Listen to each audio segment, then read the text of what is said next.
Alright guys, welcome to Flavo Rihanna's MMA show. I'm your host, Flavo Rihanna, brought to you by Four Corner Sports.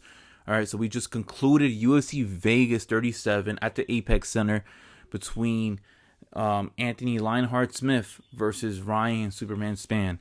Now, Ryan Spann, first main event spot, right? We wanted to see, how he was going to be able to do, big spotlight, taking the main event, whether it's in a pay-per-view or a fight night. That just shows you right there that as the company, sees something in you, all right? And Anthony Smith, who has been in multiple, main events, right? He's been in, I believe, just one pay-per-view main event, and that was against John Jones. But outside of that, the majority of his main events have come on a fight night, and he's okay with that. He has fought people like Alexander Rakic, if I'm not mistaken, in the main event. He has fought Glover Teixeira. He's fought... So he ended up just fighting on Ryan Spann. He's fought a ton of people, okay? Even if I'm not mistaken, Devin Clark, who he ended up submitting inside of like a minute or so. And this is nothing new to Anthony Smith, as opposed to Ryan Spann. Never been in this type of spotlight. He was preparing for 25 minutes, and it was just very weird. His body language going into fight week. Because whether it was at the stare downs, whether it's when the referee was bringing in both fighters to touch gloves, Ryan Spann's body language was very bizarre. All right, something that I'm not used to seeing. I usually, whenever I see something like that, I sense fear. Okay, and it's very reasonable why I would sense fear in Ryan Spann.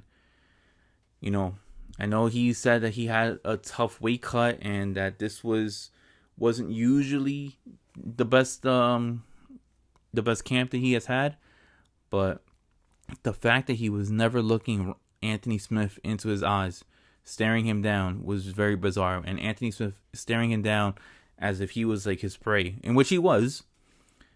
It just showed me that maybe Ryan Spann's not meant for this at this very moment. He's still young. He's 30 years old.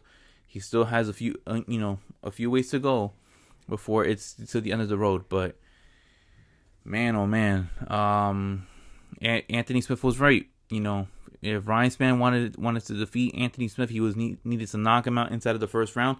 Outside of that, I didn't see it happening, and I had picked Anthony Smith to win this fight, and Anthony Smith did win this fight. All right, and he won this fight in the way that I kind of felt in the most Anthony Smith type of manner. All right, Anthony Smith is. Last time we ended up seeing him, he fought Jimmy Crute. All right, and we all know how that ended up going now.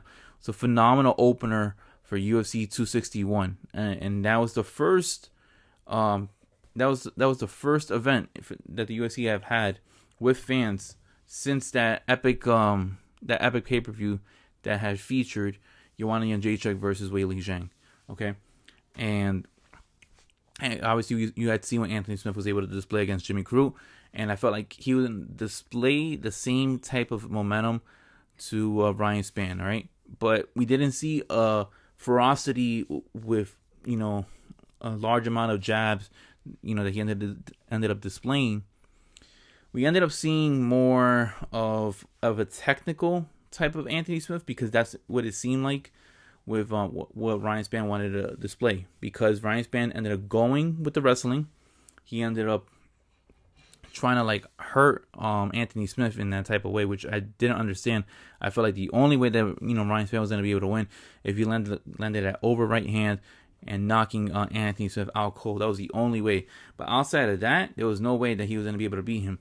Anthony Smith used his jiu-jitsu, and then after that, he ended up displaying his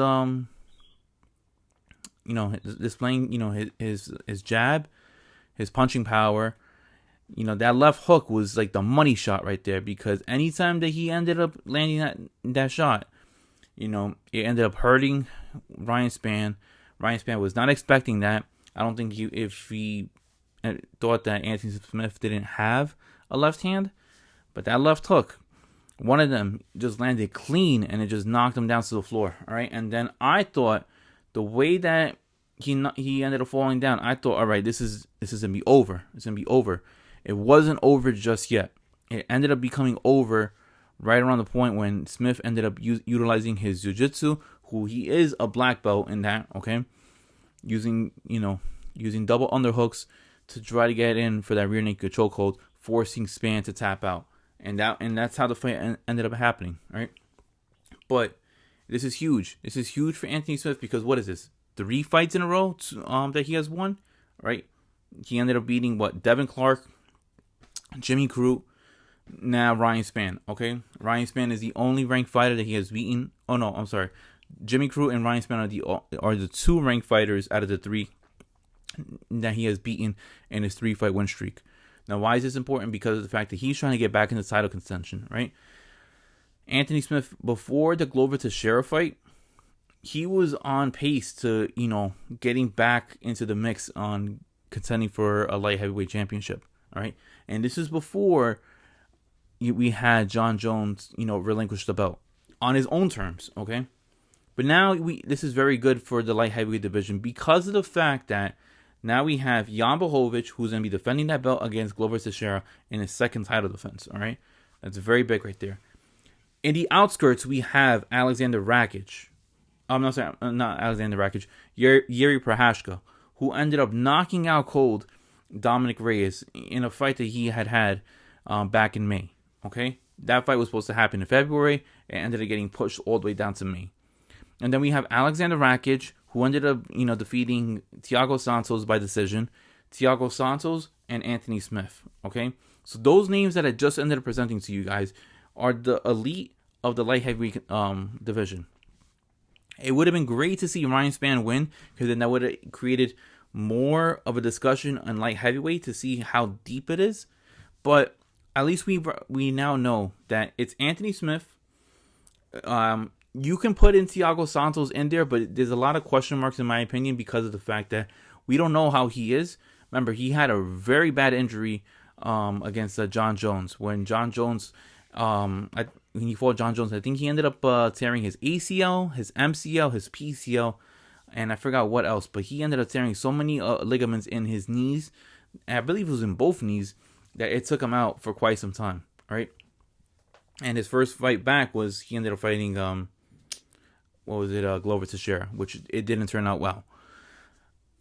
We got to see what we have, with Santos. But outside of that, it's Smith, it's Rakic, it's Prochazka, it's Glover Teixeira, who's fighting for the belt, and then it's a champ, Jan Blachowicz.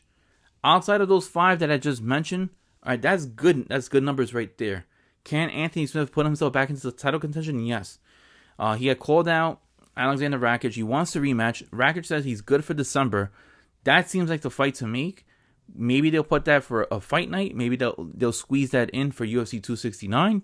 Who knows? But I believe the winner of that, right, would have to be on the outskirts of, right behind of Yuri Prochazka. Because it just seems like Yuri Prochazka has next after the winner of Jan Blachowicz versus Glover Teixeira. All right? And in an ideal situation, I would love to see Jan Blachowicz defeat Glover Teixeira and then move on to Yuri Prochazka. And let's see how that turns out. Okay? And then if Anthony Smith is able to get past Alexander Rakic, right? That's 1-1 in that rematch, right? In the doubleheader, okay? Maybe they'll fight for a trilogy down the line, but who knows? But then that'll squeeze in Anthony Smith to possibly another title shot in his illustrious career, who has had about 53 fights, 52 fights. That is insane, and he's still 32 years old. The guy doesn't take any rest. The guy is a fighter. He's a born fighter, and it just seems like the man was put on this earth to fight, and he's about 1 or 2 fights away from fighting for the belt. And Anthony Smith might be getting what he wants, but he has a tall task ahead of him, and that is Alexander Rakic, who, in my opinion, that fight that he had against Thiago Santos was supposed to be a flat-out brawl, and it was anything but that. And he didn't look that impressive in my opinion. So if you have to ask me, if you have to put against Anthony Smith versus Alexander Rakic, as of right now, from what I've seen from Rakic's last fight, and from what I've seen from Anthony Smith in his last 3 fights, I'm going to have to go with Anthony Smith. Most likely by submission. But that's just my opinion, guys. Co-main event, Ankun Salaba, had a very convincingly win over Devin Clark. Doesn't look too good for Devin Clark. Devin Clark, lower teeth got smashed in. Looked disgusting. I recommend you guys don't watch it, but if you guys want to see the pictures, it's pretty disgusting. You just got to go on the ESPN MMA Twitter account, and then you'll see it right there.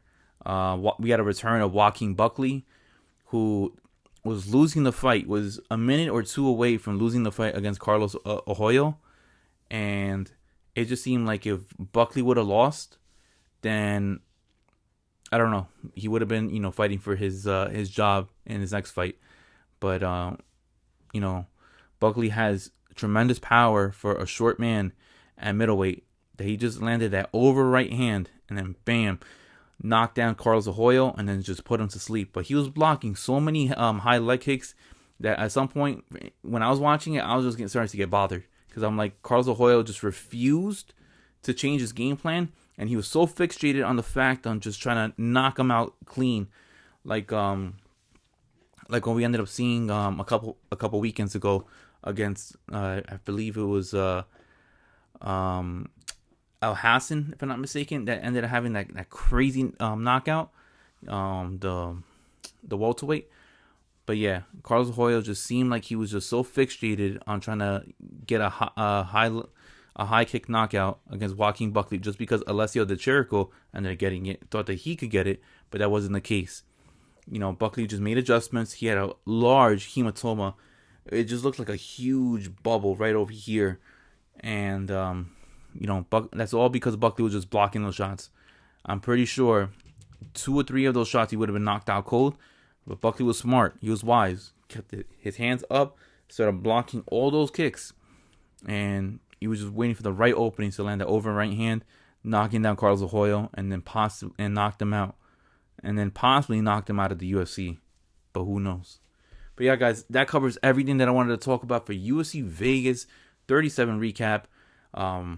Anthony Smith versus Ryan Spann.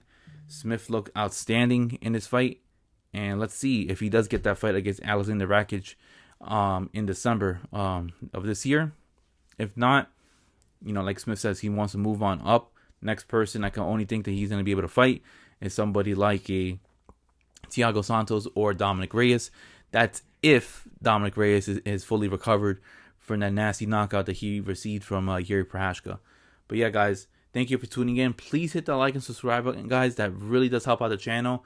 And so then, guys, I will see you guys later. Thank you for tuning in, and I'm out. Peace, guys, and have a good one.